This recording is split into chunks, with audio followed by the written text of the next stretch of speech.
the ACE cell is a simple yet important step toward getting the most out of your ACE system. To clean the ACE cell, first turn the ACE system off by adjusting the output level to 0. Then create your cell cleaning solution, following the instructions on the cell cleaning bottle that came with your ACE system. Or you can purchase freshwater cell cleaner from your hot spring dealer. Next, you'll remove the ACE cell from the filter standpipe and place it in the cleaning solution. Make sure the cell is completely submerged and allow it to soak for 15 minutes. If after 15 minutes the cell is still bubbling, discard the cell cleaning solution and repeat the process.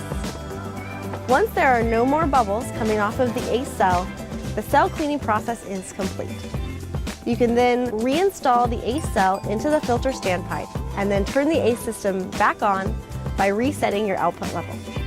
If you have any questions about the cell cleaning process, contact your hot spring dealer and they will be happy to help.